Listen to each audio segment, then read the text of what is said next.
Thor. I have been in love, and I have been jilted. Dinner, disappointment, and carriage trunks are my theme. I travelled down to Yorkshire on a winter's day. It was a picturesque day, but my spirits were low.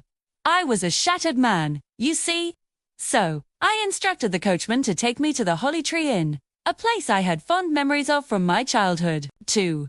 As the snow began to fall, thick and fast, the world outside the carriage window turned into a soft, white blur. The horses struggled, the coach swayed, and before long, we were completely snowed in. The guard announced we couldn't go on until the road was cleared. There was nothing for it but to wait. The Holly Tree Inn, my intended destination, was still 7 miles away. We were stranded at a lonely roadside inn called The George. I was shown to a room, a chilly, unwelcoming chamber, with a tiny fire that seemed to shiver in the grate. I sat by the window, watching the relentless snow, feeling utterly alone. My mind drifted back to the reason for my journey to escape the memory of Angela, the woman who had jilted me. Oh, I had loved her dearly, and her rejection had left a profound emptiness.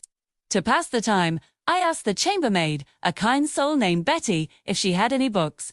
She brought me a dusty old volume, but my mind was too restless for reading. Instead, I found myself telling her stories, tales of travelers and their strange adventures. Told her about a man who believed his armchair was haunted, and another who married his own cousin, without realizing it until the wedding day. My own story, however, felt far more dramatic.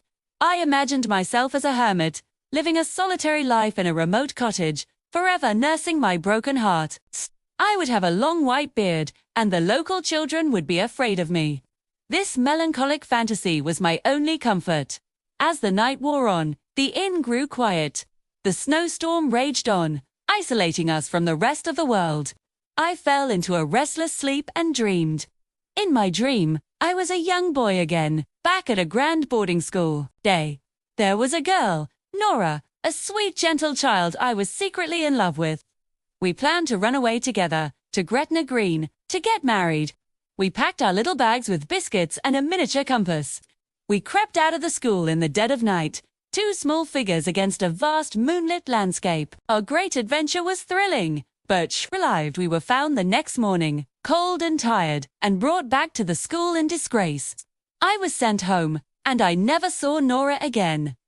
Waking from the dream, I felt a strange sense of peace. The memory of that innocent childhood love somehow soothed the sting of my more recent heartbreak. For the snow had stopped, and the morning sun cast a brilliant light over the transformed landscape. The road was being cleared. Just then, there was a knock on my door. It was the landlord. A carriage had arrived, also stranded by the snow. The occupants were a gentleman and his young wife. He asked if they could share my sitting room fire until their own was ready. I agreed. Of course. A few moments later, the gentleman entered, followed by his wife. I looked at her, and my heart stopped. It was her. It was Angela. But she was not alone. The man beside her was my own cousin Edwin. They had eloped. The woman I thought had jilted me had simply chosen another, and in a strange twist of fate, it was my own flesh and blood. For a moment, the world stood still.